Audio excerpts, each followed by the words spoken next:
TikTok Sénégal, vous regardez votre matinale sur ITV, votre choix. La nouvelle rubrique du lundi, ce sont les mots d'actualité. ñu wax ci ànd ak professeur Songué Diouf. Professeur, maa ngi lay nuyu di la dalal. Mais le plaisir est très partagé, ça fait plaisir de te retrouver sur ce plateau. Merci, professeur.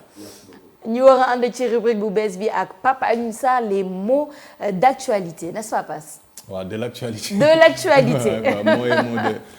de l'actualité. Oui. si li nga xam ni mooy rubrique boo xam ci dañuy jël mot boo xam ni si maanaam ayu bés bu ne luñ ciy wax ak li ko yëkkati bëri na maanaam mën nañ kaa wax bañ a yegg en profondeur par le rythme de l'actualité bi nga xam ni xaarul kenn lundi bu jot maanaam altine bu jot ñuy dala professeur Songué Diouf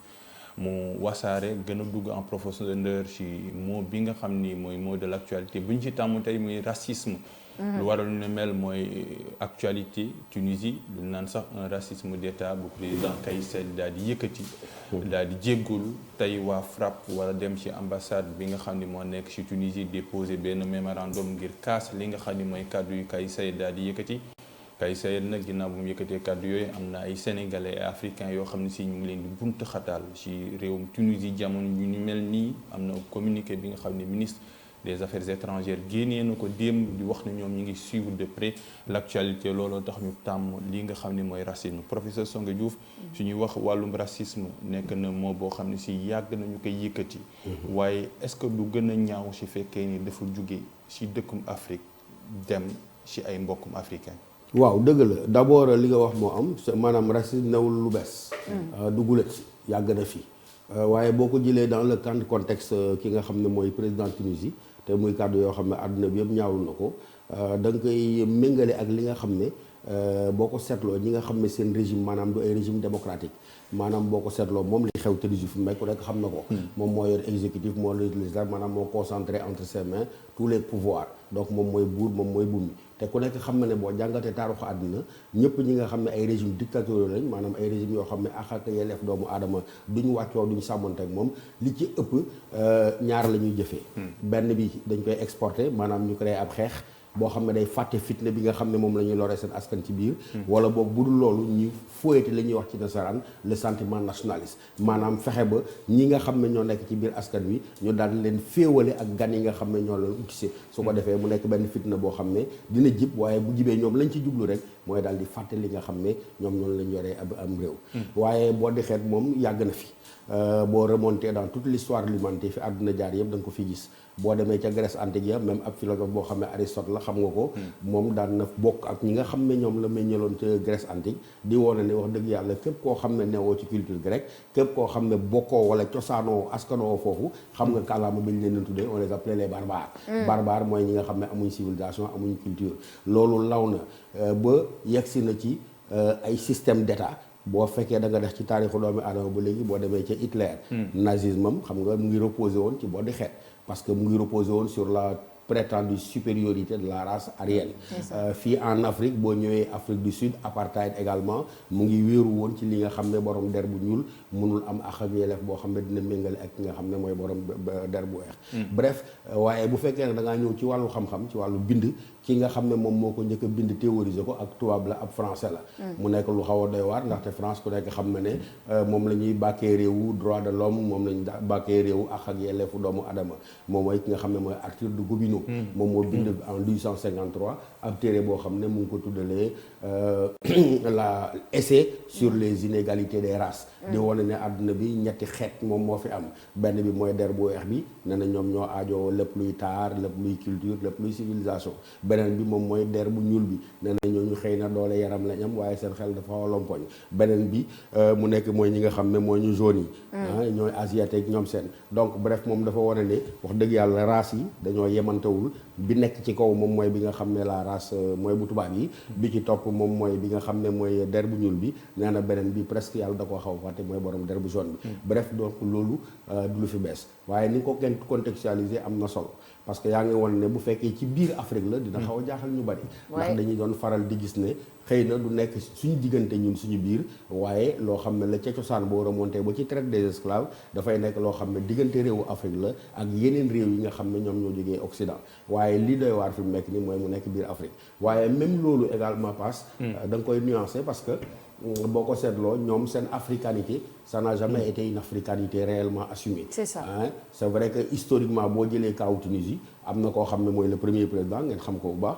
muy Habib Bourguiba. Habib Bourguiba moom il était un esprit fédérateur mais dafa mel ni à part Habib Bourguiba l'ex boobu mu fi bàyyi dafa mel ni sàmmoowuñu ak moom. maanaam moom bi mu demee de plus en plus ñoom dañu ancré dans ce qu'ils appellent l'arabité. ça veut dire que ñoom gëmuñ sax ne même si géographiquement Afrique lañ bokk gëmuñ ñoom ne wax dëgg yàlla ay africains lañ ba bët bi ñuy xool ñeen ñi nga xam ne mooy ñu jógee Afrique au sud du Sahara dafa mel ni bëti boddi la quoi. alors professeur naka la ñuy détaché wu ci historique boobu bi ngay expliqué nii avec cette hiérarchisation des races qui existe un peu partout à travers le monde te moment yu mel nii par exemple discours Kais Saied ça nous rappelle que ñu ngi ci loolu ba tey ñu ngi am les retombées de ça ba léegi peut-être des fois duñ ko gis comme ça wala duñ ko xalaat torop mais ce sont des choses que les gens vivent fi mu ne nii immigrants yi fële ci Tunisie partout ce sont des choses qu'ils vivent au quotidien ñu koy fàtte mais ça nous rappelle un peu la réalité en fait de nos démons on peut dire naka la ñuy defee pour détacher wu ci réalité boobu bi nga xamante ni c'est des fois difficile de l'avoir en face surtout fii en Afrique. waaw pour ñu détaché wu ci dina xaw a jafe nag. c'est vrai que am nay avancées yoo xam ne ku nekk d'accord na ci c'est des avancées significatives boo gisee sax même président tunisien bi commencé na arrière di ko rëccu ak yu demee noonu. mais loo xam ne dina jafe ñu dindi ko parce que dafa ni ma la ko waree ci historique bi dafa xaw a sax ci doomu aadama bu may wut ay linéaments philosophiques damay dem ci ku ñuy waxee gën moom mooy wane ni en fait en réalité nit. seen rapport seen relation ay rapport de conflit la ak ñaari doomi aadama bu jàkkaarloo li nga xam ne mooy yëg-yëg yi ku ci nekk ci ñoom moo di une volonté de domination donc il dit que au fond les rapports entre individus sont placés sous le signe d'un duel de conscience donc la volonté toujours d'affirmer sa supériorité bu fekkee nag nit ki bu fekkee dañu valider thèse u Hegel boobu cette thèse selon laquelle au fond de tout être il y a cette volonté de domination et que dans les rapports entre individus c'est toujours une volonté d'affirmer la supériorité de sa conscience sur celle des autres loolu dafay dem ba sur le plan comportemental mu jur li nga xam ne mooy boddi xeet ñu koy tuddee racisme ça veut dire que quelque part racisme foofu lay juddoo moo tax ma lay won ni pour nga éradiquer complètement dina jafe parce que il y aura toujours des gens pour penser que il y a quelque chose qui font que ils sont au-dessus des autres tant que sentiment boobu mu ngi mel nañ ko mooñaale ak doomu aadama dina jafe mu dañ fi waaye bu fekkee benn solution comme solution nga wax laa gis mooy ñun ñëpp suñu conscience africaine bi mu nekk une conscience boo xam ne dafa gën a am dëgër laay te déjà bu fekkee da ngaa dem sur le plan scientifique Cheikh Anta Diop réglé na ko parce que Cheikh Anta Diop wone na de manière scientifique de littérature que en réalité la notion de race même n'existe pas parce que Cheikh Anta li mu jàngale mooy c'est que la couleur de la peau résulte d'un effort d'acclimatation simplement donc der bi mooy adapté wu au climat moo tax fii muy weex mélanine bi développé wu fee muy ñuul et cetera mais qu'en réalité Cheikh Anta il dit la notion de race en tant que tel n'est même pas opératoire donc bu ñu fondéwoo ci ñooñu nga xam ne c'est les véritables chantres du panafricanisme tel que Cheikh Anta Diop dinañ am ay bases non seulement scientifiques mais également des bases culturelles qui montrent que ce qui nous lie moom moo ëpp li nga xam ne moom moo ñuy diviser parce que Cheikh Anta yemul ci affirmer li ma wax léegi nii mais wane na ay occurrences sur le plan linguistique ay occurrences sur le plan culturel ci bindam yëpp pour wane ni bu fekkee da ngay remonter du Nil nga ñëw ba ñun ci suñu zone yi ñu dëkk c'est la même parenté linguistique c'est la même parenté culturelle c'est la même parenté ethnique donc ça veut dire que bu waree une solution mooy que ñu réapproprier wu cette même histoire là cette conscience historique que nous partageons bu ko defee xëy na boddi bi dina xaw a wàññeeku mais xam nga loolu liggéey au plan intellectuel la et au plan des idées boo xam ne du yomb. mën nañu wax sax ni idéal na dans l'histoire professeur Songo Diop am na xeet boo xam ne si bokk na ñu gën a sonn wala ñu gën a sonn ci li nga xam ne mooy moom racisme mooy ñu yor der bu ñuul. lan moo ko mën a signifier.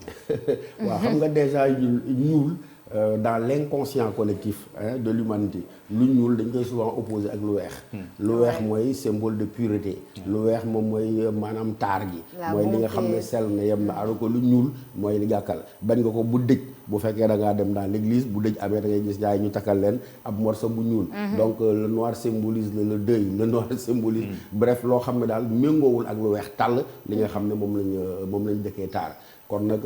mooy tax dans toute l'histoire de l'humanité boo ko seetloo der bu ñuul dafa mën a souffrir dafa yàgg a souffrir parce que en réalité nit ñi dañoo yàgg a jàpp ne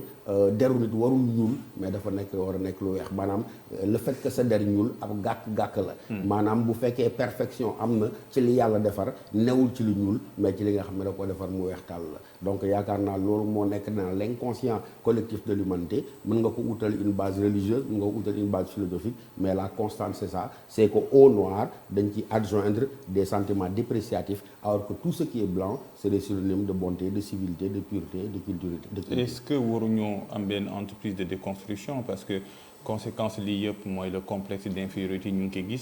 gis nañ jamono ji wàllum xeesal gën na amaat doole ci télé yi sax dem nañu sax ba di ko fësal dem nañu sax ba ñu koy def di ko gën a fësal est-ce que loolu nekkul les stigmates est-ce que déconstruction bi day jaar ci changer waxin bi maanaam lu naan le jour noir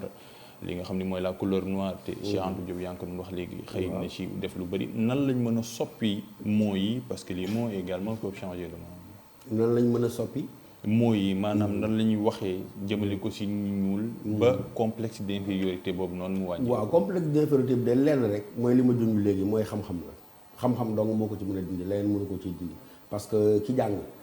ki xam ne solo na par exemple li ma wax li Cheikh Anta Diop wax mu waral ne Sophia mi derem su ñuulee këlee deram weex newul loo xam ne mbind la newul loo xam ne noonu nga juddoo waaye der bi bu fekkee dafa nekk foo xam ne naaj wi dafa tàng yaram mi naturellement mooy développé loo xam ne forcément pour mu adapté wu foofu pour mu ñuul donc ki nga xam ne jàng na xam na loolu moom du am problème boobu parce que dina gis clairement que différence bi ñuy wax en réalité amut parce que c'est la même organisation biologique et génétique c'est les mêmes aptitudes la yàlla def fee mais que encore une fois kii nga xam ne deram dafa weex bu fekkee ci naaj wu tàng jir la mënu faa dund il faut que mu adapté wu moom moo tax à son environnement waaw donc ki nga xam ne donc jàng na xam na loolu moom na débarrassé wu de tout complexe mais également benn aspect bi au-delà de l'aspect scientifique pour nga dindi ko parce que dama ne il faut nga jàngaat encore l'histoire c'est-à-dire que ñu xam ne ñun en réalité dara séparé wuñu parce que Cheikh Anta encore une fois damay dellu ci moom laa xaw a jàngati tuuti moom laa gën a miin dafa lay won ni làkk yi ñuy làkk yëpp muy pël muy joola muy séeréer muy et cetera peuple africain yi nee na bu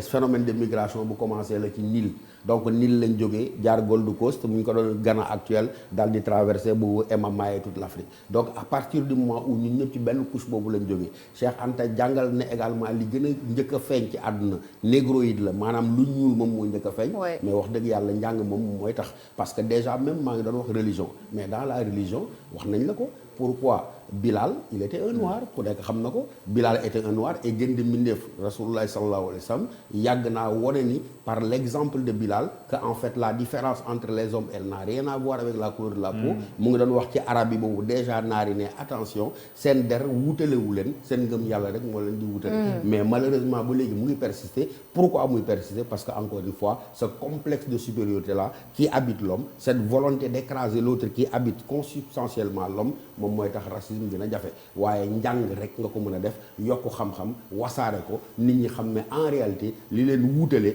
nekkul ci seen bind nekkul ci seen juddu xëy na seen daraja wala seen xam-xam bu ñuy sàkku seen bopp ñoo koy. Alors peut-être on termine avec cette question-là professeur parce que ñu ngi wax ci waxu racisme on parle du racisme qu'il existe en Afrique donc forcément man mes yeux sont rivés sur le continent africain est-ce que yow professeur yaa ngi am gëm-gëm quand on connaît toute l'histoire et quand on voit des discours comme ça comme celui du président Kais Sène est-ce que yaa ngi am gëm-gëm et pas seulement parce que c'est pas pour pointer du doigt parce qu'on peut être tous benn instant ñu ñëpp on est peut-être coupable de rejeter un peu l'autre loo xamante ni peut-être am na différence ci ñun peut-être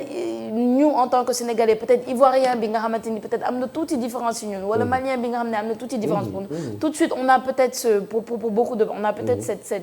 ce rejet un peu automatique est-ce que yaa ngi am gëm-gëm ba tey nii on peut arriver à ces rêves de l'unité africaine, cette vision d'une Afrique unie, une Afrique qui ne fait pas la différence entre l'Ivoirien, le Malien, le Sénégalais, etc., avec justement cette programmation historique, malheureusement, qui reste encore ancrée ci bon ñaar ci côté boobu moom pessimisme ak optimisme ku ci nekk am ngay argument pour on peut être pessimiste. Pourquoi on peut être pessimiste? Parce que maanaam mën nañ bañ a am ci yaakaar Afrique nekk benn lanc. Pourquoi? Parce que fi ñuy li ñu wax nii yëpp ak li ñu tëral bu fekkee yegg nañ ba 2023 ay chefs d'État encore di génne ay discours aussi racistes, il y a de quoi désespérer. Et se dire où est le travail de Frantz Fanon, où est le travail de théoriciens de la négritude, où est le travail de Thomas Sankara. Bref,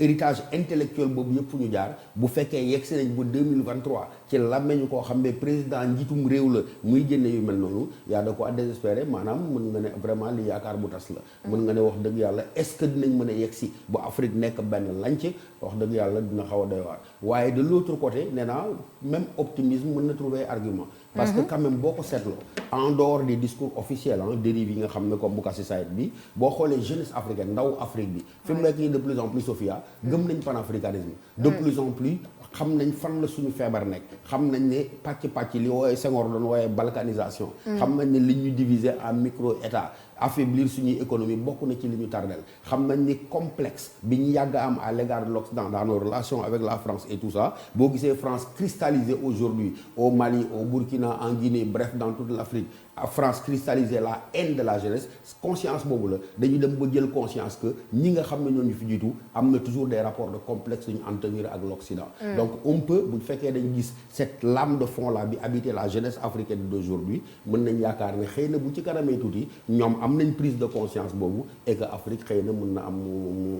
mu nekk benn waaye encore une fois résistance yi dina bari dina xaw a jafe mais dama bëggoon rek surtout dans le cas du président tunisien ñu contextualiser ko mooy li ma la wax rek c'est-à-dire que dictature fu mu demee ba sonn rek noonu lay def même li nga xam ne moom moo am Ukraine mën nga autoriser wu de cette lecture là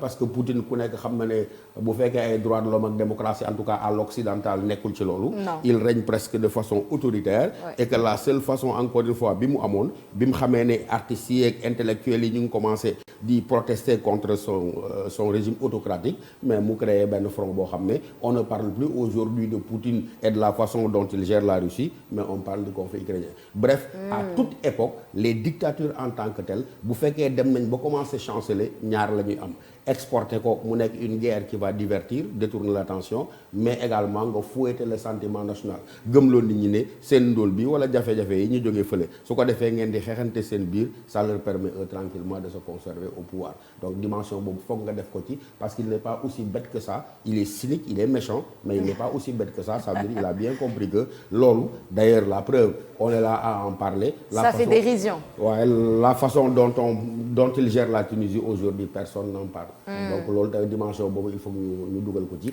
quand bien même le fait existe en tant que tel et même dans les rapports entre les Africains. Merci professeur. Une dernière question Sophia. Oui, vas-y, pas de problème. Ça fait rire mais ça interroge parfois professeur dans la rue dans les maisons à l'écran lu tax nit ku ñuul dem ba gën a bëgg nit ku xees wala nit bu weex que nit ku ñuul ba nit ku ñuul boobu dem bay bot di boppam ngir nekk lu xees waaw parce que dafa màgg dañ koy yar ci xeeb boppam paas xam nga bu ñu lay yaree ci xeeb sa bopp doo mos a nawloo sa bopp parce que yar la ci mooy tout dans l'histoire fi nga jaar ak nit ñi li ñuy jëfee mooy au plan politique say gouvernants et cetera ku ci nekk boo ay une date récente ku ñu ne tabb nañ le président de la ngay njëkk a def mooy lan mooy daal di dem fële daal di dem France mu ngi mel ni da ngay dem bitim réew non seulement bitim réew mais da ngay dem France donc ça veut dire que am na loo xam ne dañoo cee yar bi mooy idée que ñun dañuy dépendre éternellement et que modèle bi moom moo nekk fële donc tant que ñu ngi gëm ne modèle bi bitim réew la tant que ñi nga xam ne sax ñoom ñoo ñu jiite foofa mooy nekk seen makka moom mooy nekk seen Rome fa la ñuy demee ut seen onction ut seen légitimité xëy mu ngi wàññeeku sax mais boo doon dem jongante élection da nga doon dem uti koo xam ne moo lay parrainer au niveau de l'Occident selon que Occident moo la parrainer ou parrain généralement mooy déterminer ki nga xam ne mooy gañ élection bi donc ki nga xam ne passe dañ koo yar ci loolu yar ci mu xeeb boppam yar ci mu jàpp ne modèle bi mooy modèle occidental ñële ñoo ko gëm mais day dem ba loolu da koy continuer même bu demee ba màgg pour mu continuer di ko développer loolooy waral même ci suñu biir ñun en tant que tel wax dëgg yàlla boo di xeet daf ci am mais li ma la wax la benn gàllaaj rek moo ci am mooy xam-xam maanaam wasaare ko jàngal ko nit ñi insister sur les dimensions scientifiques les dimensions historiques boo boolee ñaar yooyu nit ñi dinañ dem ba màgg ak idée que en réalité race ci boppam amul parce que nee naa la ku juddoo fii ci réew mi Cheikh Anta moo démontré ça scientifiquement avec des arguments précis à l'appui que la notion de race humaine en tant que telle n'existe pas. Un travail de déconstruction profond à faire. mi ngi noonu professeur Songué di la gëm di la sant bu baax pour cette analyse profonde et complète amoon na solo. C'est les mots de l'actualité avec le professeur Songué. Ce sera chaque lundi à partir de 7h30 jusqu'à 7h55. Merci beaucoup, professeur. Dis le jour d'Igdadje la semaine prochaine, Inch'Allah. Merci, plaisir de nous retrouver la semaine prochaine. Papa Lunsar, à demain. Inch'Allah. À tout à l'heure, chers téléspectateurs. Je reste avec vous jusqu'à 9h. On a la deuxième partie de votre matinale à suivre ensemble à Kribari, Chikala Wolof, avec Cheikh Assane Fall, et l'invité politique du lundi aujourd'hui, il s'agit de Hamidou Thiaw, président